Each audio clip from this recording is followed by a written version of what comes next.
Boa noite, novamente, não é?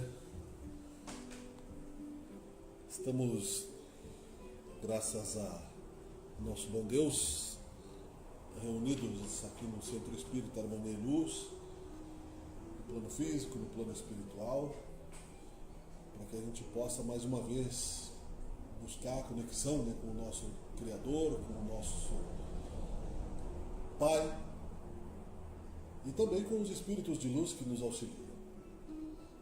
Então, nesse momento de reflexão, eu solicito, como sempre, que façamos uma oração para que possamos nos inspirar um pouquinho mais na força divina que nos sustenta, na energia que nos retroalimenta e que nos dá, a cada vez que sentimos e que procuramos, e tantas vezes sem percebermos, motivações para continuarmos. Muito obrigado, Senhor Deus, pela Tua presença nesse momento. Senhor Jesus Cristo, irmão maior e Espíritos de luz aqui conosco, nesta parte da nossa atividade espírita, que possamos juntos avançar em reflexão neste momento e que as palavras, como combustível da fé, sejam sementes do bem, não somente para nós, mas para os irmãos encarnados, desencarnados, para os aflitos que além de nós também precisam tanto quanto nós ou mais. Nos acompanhe nesses momentos, que seja feita a Tua vontade, que assim seja. Esse é o momento do diálogo espírita, onde a água que nos descedenta é justamente a água do Espírito. Então, um trechinho da redação do Momento Espírita, que é um núcleo de irradiação do conhecimento da cultura espírita. Quem quiser acessá-lo pode acessar pelo site momento.com.br, que fala sobre Viva Melhor. Bem curtinho, para que neste pequeno espaço de tempo, que não vai passar muito mais de 30 minutos, nós possamos ter algumas pontuações importantes e renovadoras da nossa fé. Viva melhor. O que é a morte? Uma viagem, uma separação temporária, um até logo. Todavia, jamais o fim, jamais o adeus. Aqueles que nos separamos temporariamente de nossos amores por ocasião deste fenômeno natural, devemos guardar em nossos corações a certeza. A morte, tal qual a distância, não rompe os laços de amor. Os dias podem se transformar em anos, e os anos em décadas. Mas quando o momento oportuno se fizer, o reencontro virá, e junto dele o esperado e saudoso abraço. Então, coração com coração, saberemos que nem por um instante ficamos separados daqueles a quem amamos. Pensemos nisso, confiemos. Nós sabemos que o Espiritismo traz isso com uma profundidade que, ao mesmo tempo, aumenta a convicção, simplifica os fatos. Somos eternos, somos imortais, somos criados por Deus com o objetivo de atingirmos a sua imagem e semelhança, e estamos num plano físico como o nosso, com relativa densidade, para exercitarmos os nossos dons, não para sofrer. Estar reencarnado para sofrer é uma distorção do amor de Deus, que não criou a dor como castigo. Criou apenas a consciência com a sua própria irradiação de si mesmo, para que nós possamos, então, sentirmos o prazer de viver, de buscar realmente o significado da vida. Mas é claro que se Ele nos desse isso prontos, que mérito teríamos? Não é verdade? Seríamos programados para acreditar. Seríamos programados como um carro automático que está mapeado para atingir determinado objetivo e não refletir sobre a experiência que viveu. O Espiritismo não é a salvação da humanidade. A salvação da humanidade está no exercício correto do livre-arbítrio, que envolve amar a Deus sobre todas as coisas, próximo como a si mesmo. E como disse Allan Kardec, numa reflexão muito clara daquilo que estava fazendo ao codificar a doutrina espírita, simplificar esse portal da vida após a morte, para que saibamos e nos motivemos realmente ao amor, que fora da caridade não há salvação. Às vezes, nos parece repetitiva a necessidade de termos fé. E podemos testar não termos fé. Podemos nos desligar, podemos até abandonar ou renegar aquilo que já temos como convicção. Não é por isso que Deus vai nos abandonar. Porque seria um Deus infantil, seria um Deus passional. É preciso, ao buscarmos a transformação dos nossos sentimentos, da nossa consciência, e aí falamos em todos os ângulos das nossas personalidades, que são múltiplas, e se fecham no que somos agora, mas que são a soma de todas as nossas experiências, de todos aqueles que nós fomos, em cada momento daquilo que fomos, na hora de um negócio, na hora da busca de um objetivo, na hora de um sofrimento, na hora de um desespero. Tudo aquilo se resume e se foca naquilo que temos como experiência hoje. Com o véu do esquecimento do passado, pela misericórdia de Deus, que nos motiva a andarmos na direção da luz. Não é para frente, para o alto, para baixo, para os lados. É uma irradiação em todos os ângulos multidimensionais que nos tornam mais completos à medida que vamos navegando nas experiências da vida. E a gente sempre pensa como preencher um espaço de meia hora sem ser repetitivo dentro da questão da doutrina espírita é praticamente impossível. Mas é pela repetição é que nós vamos atrair a decisão que está sendo amadurecida dentro de nós. Eu preciso tomar uma decisão entre o bem e o mal, num negócio, entre prejudicar ou não o meu semelhante. O que vai me frear? Que tipo de ética eu vou usar nisso? De que forma eu vou medir as consequências de determinado ato? Eu preciso educar o meu filho para que ele tenha motivação na sua vida, no seu dia a dia. As mesmas questões estarão presentes. E assim por diante. Preciso suportar um momento de dor, uma doença física na juventude. Porque todos esperam as doenças depois de um determinado tempo. Um acidente, uma fatalidade, um desencarne prematuro, um assalto. Basta ver o noticiário e há 1 milhão de casos a serem citados como esse.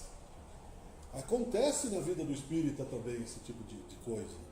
Com o vizinho, com um amigo, com alguém que conhecemos. Como eu vou reagir? Como eu vou reagir diante da morte quando o meu vizinho que é ateu está sendo vítima do desespero ao enterrar o seu filho? São questões todas que nos pedem análise de comportamento. E de momento, de bom senso. Evidentemente que o que é simples se torna exemplo e se irradia sem imposição de ideias e sem a falta de noção da situação. O Espiritismo não sai a portas fechadas encontrar pessoas para impor verdades. Muito pelo contrário. O próprio Jesus disse isso numa parábola que chegou até nós, uma máxima bastante dura, uma visão de que o Jesus seria uma pessoa até mesmo mal educada a falar daquela forma, dizendo que não valia a pena jogar pérolas aos porcos. dando a impressão de um ser arrogante, como se fosse hoje intelectuais vaidosos e boçais, não vale a pena ensinar aos ignorantes. Traduzindo, teria dito isso. Ele quis dizer que animais inferiores, ou pessoas que não querem enxergar, não sabem diferenciar uma semente de luz de uma pérola, de uma pedra. Não tem a diferença filosófica. Um animal iria comer uma pérola igual ele comeria uma pedra, uma fruta, qualquer coisa. Principalmente o porco, que come tudo que vê pela frente. Por isso que Jesus sabiamente usou esta relação para pessoas brutas da época que precisavam de simbologias fortes. Para que pudéssemos, nós que talvez estivéssemos junto dele, ou por perto, entender de que precisamos lapidar nossa alma para que possamos aprofundar o conhecimento e assim entender o valor que tem a certeza de que somos imortais. A certeza de que a morte não existe, de que mesmo que meu corpo físico se desgaste pelos anos ou pelas fatalidades programadas pelo destino, pela lei de causa e efeito, pelas minhas ações pregressas de outras encarnações ou desta mesma encarnação, eu continuarei vivendo. E se isso não pauta o meu destino, e se eu não reflito sobre isso, e se eu não penso sobre isso, eu vivo sem dar valor à minha própria existência, à minha própria consciência, ao sabor dos ventos. Vamos ver o que acontece para ver o que dá. E isso torna a vida muito mais difícil, com muito menos prazer em se viver.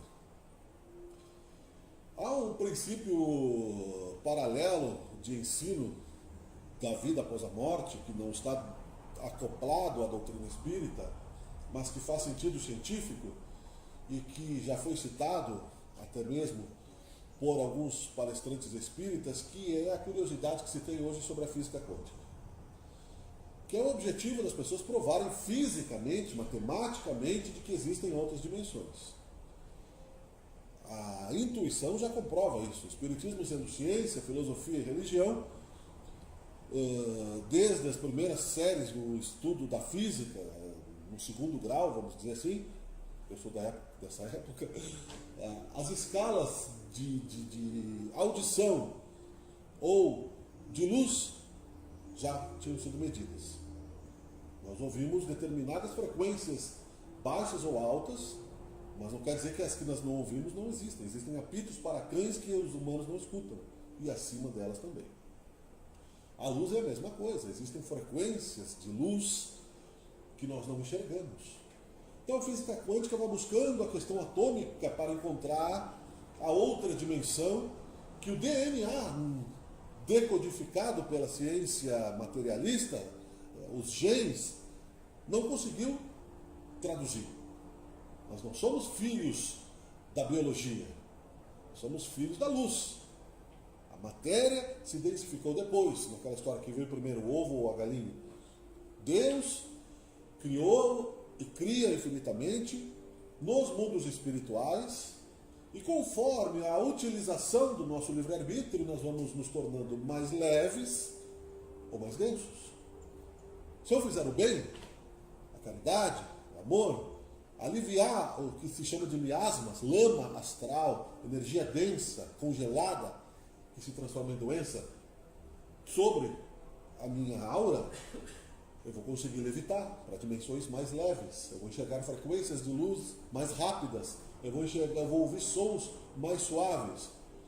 Ao contrário disso, se eu uso o meu livre-arbítrio em prejuízo ao meu semelhante, eu vou me tornando denso, pesado, umbralino, sombras. Esta é a nossa libertação espiritual.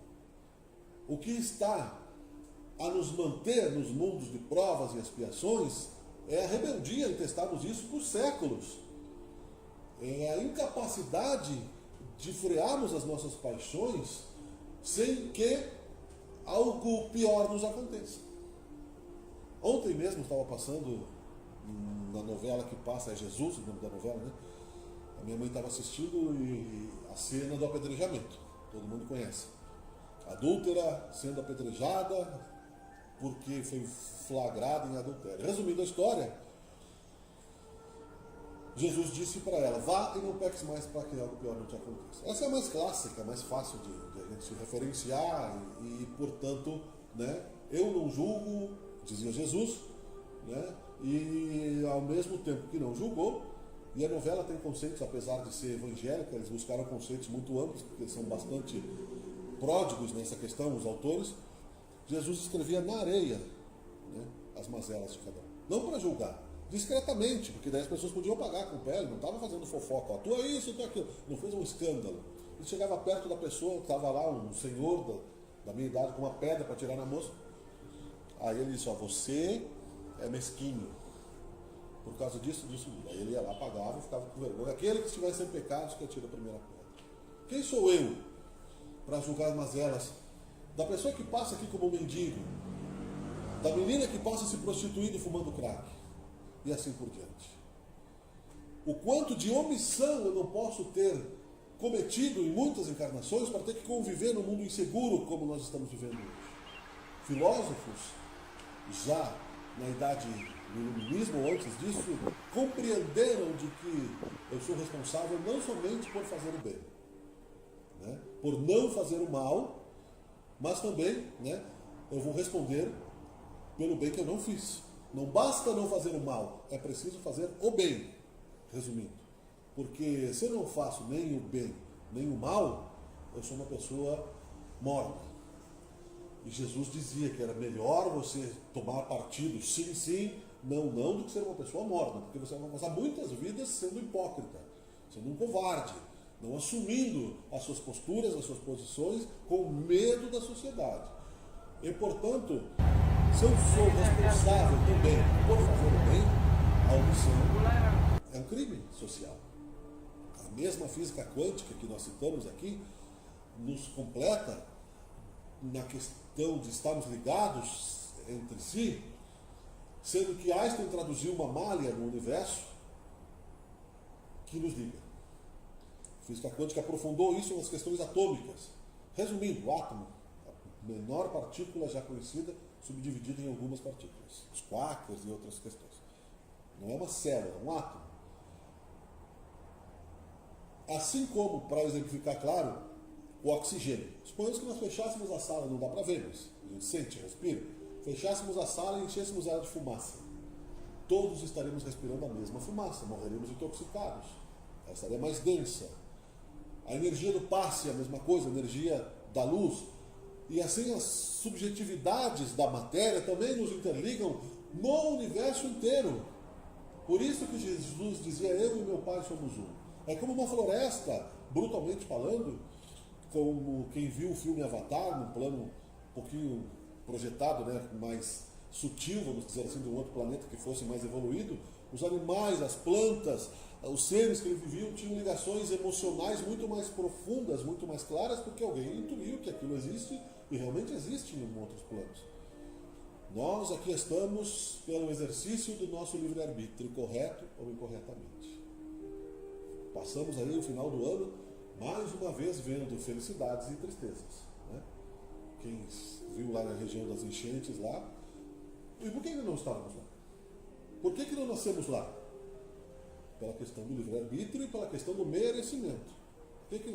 A física quântica, Deus também fala sobre isso, o Evangelho, as pessoas que compreendem um pouquinho mais que as coisas não acontecem por acaso, mas pela ordem, ação programada e planejada e hierarquizada no universo, que tudo evolui constantemente, faz com que nos coloquemos aonde escolhemos estar, a cada um segundo as suas obras. Ele nos explica também que a saída para o sofrimento é a gratidão por coisas que ainda não recebemos, mas que vamos receber. Eu penso muitas vezes que somos quase como folhas navegando no mar revolto. Nosso leme é muito frágil, somos mimados, mas mesmo assim, a pálida flor, folha, o caule que surgiu de fé, em nós, seja pequeno, é o que conseguimos ter, é melhor do que ontem. Amanhã seremos melhores do que hoje. E essa é a porta da felicidade, vamos dizer assim, e da força, e da experiência, e do prazer de vivermos o recomeço constante da vida, tendo a certeza de que somos imortais. De que nós podemos recomeçar sempre que errarmos, que Deus não vai nos abandonar. E quando erramos conscientemente também, porque não significa porque temos um monte de literatura, espírito na cabeça, de cultura, que não vamos nos transformar em filhos pródigos, abandonando, exigindo a herança antecipadamente, porque eu estou sofrendo, se eu sou espírita, eu acredito, eu dou passe, eu rezo. Não rezamos mais, Deus não nos abandonou por isso. Esquecemos de higienizar o nosso ambiente, temos uma certa depressão espiritual, e por isso que Jesus comparava essa questão com o poder material, porque de certa forma há uma balança nisso. Não quis dizer que o poder material era ruim, mas é muito mais fácil nos consolarmos, né, com uma grana alta que recebemos do que com uma oração. É muito mais imediato, porque nós pensamos, bom, agora não vou ter problemas imediatos, não vou ter pressões, não vou ter dificuldades, né? É natural, somos imediatistas, porque nós só enxergamos o bruto. E é por isso que ele dizia que era mais fácil, né, como eu disse para o cidadão que gostaria de ganhar o reino dos céus, vá, né, deixe tudo que tem e me segue. E ele disse, mas eu tenho que enterrar meu pai, eu tenho que cuidar da herança. Ele disse, deixe os mortos cuidar dos mortos. Então nós estamos mortos para o desapego, porque nós queremos ter e aprender a felicidade para sempre. Chico Xavier deu um exemplo disso naquela frase que se consagrou agora, tudo passa. Então a felicidade também passa. Nós não conseguimos fixar os bons momentos do Natal, os bons momentos da infância, então nos tornamos nostálgicos, né? Queremos dar para os filhos aquilo que não tivemos, porque isso é nostalgia. Os filhos são espíritos vivendo uma outra época, com outros pais que não são os nossos, que são os avós, são reencarnantes, têm outros problemas, uma outra formação cultural, mas nós queremos repetir aquilo do passado, muitas vezes, né? Ao invés de evitar muitas coisas, acabamos replicando isso por causa da falta de autoconhecimento, da falta de análise, e vamos falar assim, de uma maneira popular, da preguiça ou do medo que temos em querer evoluir. Porque se não soubermos, não temos o compromisso de evoluir. É por isso que temos falado aqui, que nós temos vários lugares, né? 6 para lá, 3, 6, 10, 60 lugares, né? 10% de ocupação física, espiritualmente lotado, que já desencarnaram, tem muito mais gente precisando. Não quer dizer que aqui não tenha gente precisando. Em outros lugares, numa outra instituição, há 30 anos atrás, quando fazia-se palestra espírita, as casas eram assim, lotadas. Mas ali havia um receituário, ali havia a resposta imediata, né? As pessoas queriam saber onde é que estavam seus irmãos desencarnados, eram São Tomés. Queriam que, se possível, se materializasse um espírito ali na frente para ter a certeza de que a vida continua. Esquecendo do pequeno contato, do pequeno esforço, às vezes um sonho. Diz Divaldo Franco que quando sonhamos colorido e quando sonhamos com algum parente, alguém que desencarnou, nós tivemos contato com ele. Ali, confiar na nossa própria mediunidade, estudar as questões. As pessoas querem líderes, querem pastores, querem pessoas que mastiguem o conhecimento para si. Só que ninguém é capaz de ensinar nada para ninguém. Nós somos capazes de transmitir informações uns para os outros. Ensinar através do exemplo, mas aí a pessoa vai ouvir, vai ver, vai refletir, vai analisar interiormente e vai passar a mudar o seu comportamento, porque ela escolheu. Mas nós ensinarmos, faça assim. Você pode obrigar o seu filho a arrumar a cama e deixar literalmente tudo, todos os dias, perfeito. Aí ele vai casar e vai fazer tudo ao contrário. Meu pai me obrigava a fazer isso, eu odiava. Nunca você soube que ele odiava. Minha mãe, né? Seja quem for.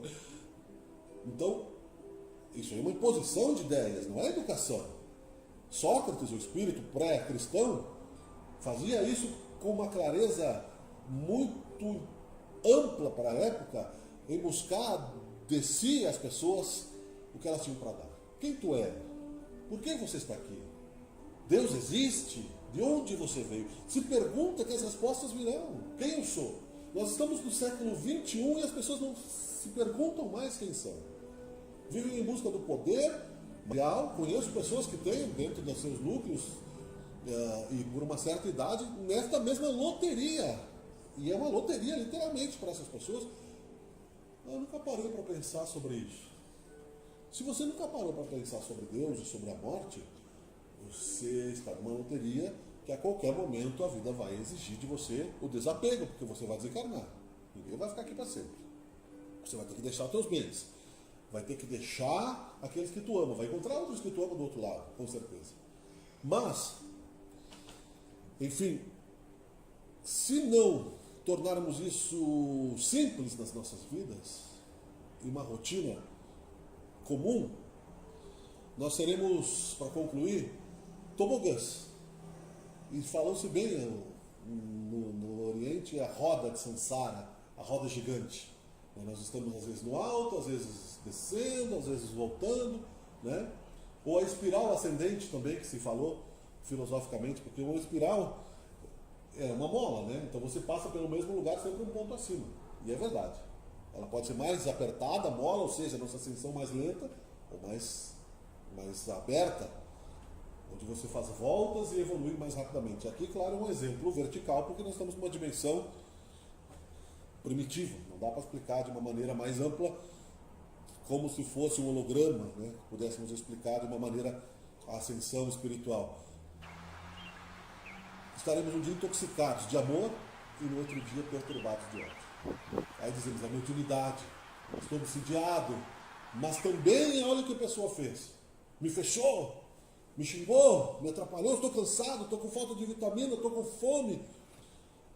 Não, você está desequilibrado mesmo. Porque você escolheu isso, para e pensa. Né? Isso a gente escolhe. Porque a outra pessoa que convive com a gente também tem. Não somos bolas de bilhar que tem que se bater e ir para caçar. Eu não bati palma para acordar, tá? É só palma. Acontece nos casamentos, né? O que eu faço para controlar o verbo? Chico Xavier dizia, toma uma água. Aí você não fala nada, né? Então a gente vai explicar para as pessoas. Sento, fecho os olhos, às vezes às 4 da manhã, o que eu estou fazendo? Não, eu só estou fechando os olhos, eu vou dormir 5 minutos aqui sentado, porque eu estou muito bravo, e que se eu falar, eu vou brigar. Em seguida passa. Agora, se eu não explicar, você está emburrado, né? A pessoa, cara, né? Comportamento maluco. Então nós temos que nos explicar também para o próximo. Nós estamos interligados. Se você quiser ser feliz, você tem que administrar a felicidade. Administrar o dia a dia. E para concluir mesmo, de verdade, uma dica de criação do destino positivo, já que somos eternos, então vamos criar um destino feliz, né? Porque é uma questão de inteligência. Se somos eternos, por que eu vou ficar pensando pessimismo? Se eu vou viver eternamente, eu vou pensar coisas melhores. Vou pensar no meu melhor. Sem ansiedade. Um dia de cada vez. A cada dia basta a sua atividade, dizia Jesus. Não é o seu mal, é a sua atividade. Para o preguiçoso, o trabalho é o mal. Mas para a pessoa ativa, né? Não. Mesmo para o hiperativo, que pode trabalhar muito, ele pode estar dentro dele achando que aquilo é uma escravidão. Mas se você trabalha com sentido de caridade, de doação, de generosidade, a tua alma se expande. Você vai produzir. E Jesus, na sua sabedoria, dizia para não ficarmos olhando para trás o que fizemos por causa da vaidade. Eu fiz, eu sou. Porque a vida continua, se renova sempre. Temos que amadurecer essas questões ao longo do dia a dia, comparando, vivendo, sentindo. Não é sentar e ficar rezando 24 horas. Isso não vai resolver. Vai parecer um papagaio. Eu não consigo. Eu não consigo nem falar às vezes sozinho, rezar mentalmente, como dizia o próprio Gandhi. Você já consegue irradiar o pensamento. Está com o pensamento negativo, mesmo no caminho do trânsito, você não tem tempo de parar hoje em dia, às 3 da tarde, e ir para casa. Agora o outro não dá. Então você pode mudar a sua vibração dirigindo, pegando o ônibus no quintal. É uma escolha. E se somos eternos, né? Otimista, o tempo passa mais suave. A gente tira a ansiedade. É fácil? Não quero ter ansiedade. Por quê? Porque a ansiedade ela é um apego. Você vai lá, Faz uma proposta de negócio. Será que o cliente vai querer? Eu preciso do dinheiro. Aí daqui a pouco você liga para o cliente até está pensando, você vai... Não dá um tempo. Aí você fica pensando, você está mandando energia ruim, você tá vibrando a carência, porque se ele não fizer o negócio, você acha que vai morrer de fome. Porque Deus não vai te dar outras oportunidades, como olhar os lírios do campo, diz, né, que Deus te alimenta até os pássaros, por que não vai nos alimentar? E assim por diante, né? Somos bastante nervosos nessa era civilizada, entre aspas, mas podemos nos transformar se quisermos realmente escolher o bem. O Espiritismo se complementa com muitas outras questões filosóficas, mas nos dá a certeza da imortalidade. Pelo exercício correto da mediunidade, pelo exercício saudável e compreensivo de que os espíritos não são brinquedo, né? Os livros das obras básicas nos ensinam e assim por diante. Agora, cada um segundo as suas obras. Não podemos obrigar ninguém ao exercício do livre-arbítrio, a escravidão e assim por diante, né? É muito difícil concluir, encontrar um ponto final. Portanto, agradeço a atenção de todos. Vamos fazer uma oração para passarmos para o trabalho de paz. Que Deus nos ilumine. Muito obrigado, Senhor. Que seja feita a Tua vontade sobre os nossos destinos. Que possamos, Pai, nos aproximar daquilo que refletimos, mas que o coração às vezes nos trai. Que é o bem, que é a luz, que é a disciplina moral e ética que nos falta nos momentos de vaidade, de rebeldia. Pelo menos enxergando isso já nos ajuda a recomeçar, Pai, a nos perdoarmos e perdoarmos o próximo com amor e tolerância.